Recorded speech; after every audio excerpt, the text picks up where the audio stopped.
Middle ഈസ്റ്റിൽ കൺട്രികളിലൊക്കെ വലിയ പേടിയിലാണ് നമ്മുടെ ഉറ്റവരുമായ ആളുകളുടെ കുടുംബനാഥന്മാരൊക്കെ.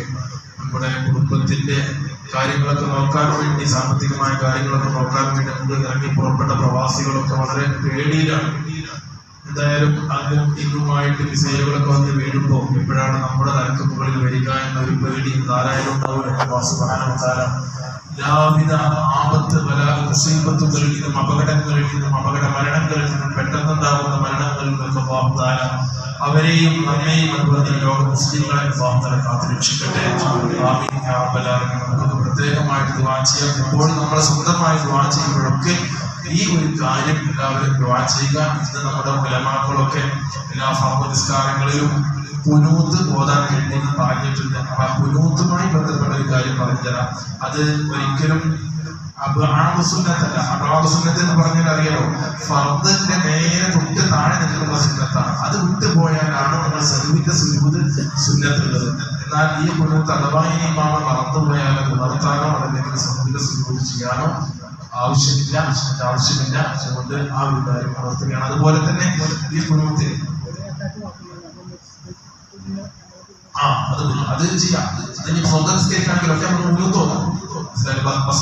സ്കരിക്കുമ്പോൾ അവസാനം ഇമാമിന്റെ കൂടെ ഓതിയിട്ടുണ്ടെങ്കിലും നമുക്ക് സ്വന്തമായിട്ട് ഓതുന്നത് കുഴപ്പമൊന്നുമില്ല.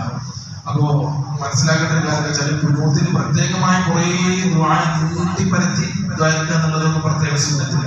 നമ്മൾ ദ്വാരക്കുമ്പോൾ ആ സാധാരണ ഓതുന്ന ഖുനൂത്ത് ഓതിയാൽ മതി. അത് ഓതിയാൽ തന്നെ ആ നാസിലത്തിന്റെ ഖുനൂത്ത് ഓതാൻ എന്നുള്ള സുന്നത്ത് അത് കിട്ടും. അതല്ലാതെ അതിന് കുറെ ലഫ്ദുകളൊക്കെ കൂട്ടിച്ചേർത്ത് ഇസ്ലാം പല ആളുകളും അങ്ങനെ ചെയ്യാറുണ്ട്. അതിന്റെ ഒന്നും ആവശ്യമില്ല. കുറച്ച് സമയം കളയാന്നുള്ളതാണ്. അല്ലാതെ പ്രത്യേക സുഖങ്ങൾ ഇതില്ല. അതെല്ലാം ഉൾപ്പെട്ടിട്ടുണ്ട്. ഓരോ ലഫ്ദുകളും എല്ലാം ഉൾപ്പെട്ടിട്ടുണ്ടാവും. അതിന് ഏറ്റവും കൂടുതൽ ഈ ശബ്ദങ്ങളൊക്കെ അതിനെ തൊട്ട് നമ്മളെ കാക്കണേ എന്ന് പറഞ്ഞിരിക്കുന്നു.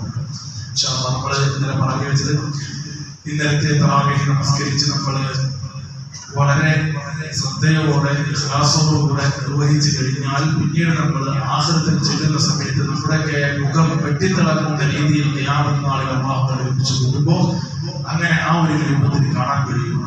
അങ്ങനത്തെ തറാവീഹ് ഇന്ന് നമ്മൾ നിസ്കരിച്ചത് അല്ലാഹു തആല തൗഫീഖ് പ്രദാനം ചെയ്തത് ഇപ്പോൾ ചെയ്യട്ടെ. ഇൻഷാ അല്ലാഹ് നാളെ ഫിൽ ലൈലത്തിൽ 13ാമത്തെ രാത്രിയിലെ തറാവീഹ് നമസ്കരിക്കുമ്പോൾ അഥവാ എല്ലാ പാപങ്ങളിൽ നിന്നും മുക്തമായിട്ട് നിർഭയമായിട്ട് നമുക്ക് എന്ത് ചെയ്യാം, അല്ലാഹുവിന്റെ മുന്നിലേക്ക് ചെല്ലാൻ പറ്റും. അതിന്റെ ഏറ്റവും വലിയ ഭാഗ്യം. നമ്മളിപ്പോ നമ്മുടെ വണ്ടിക്ക് ഏതെങ്കിലും ബുക്കോ പേപ്പറോ എന്തെങ്കിലും ഒരു പേപ്പർ കുറവാണെങ്കിൽ അവിടെ ചെക്കിംഗ് ഉണ്ട്, അല്ലെങ്കിൽ ടൗണിലൂടെ പോകുമ്പോൾ ചെക്കിങ്ങുള്ള സ്ഥലത്തൂടെ പോകുമ്പോൾ നമുക്ക് ചെറിയ പേടിക്കാവുള്ളൂ. എന്നാൽ നമ്മുടെ ദോഷങ്ങളൊക്കെ എല്ലാ രേഖകളും ക്ലിയർ ആണെങ്കിൽ അങ്ങനെ പോകുമ്പോൾ ഒരു ധൈര്യം, ചെക്കിങ് ഉണ്ടായാലും കുഴപ്പമില്ല, ഉണ്ടാവട്ടെ എന്ന് മനസ്സിലാക്കാം.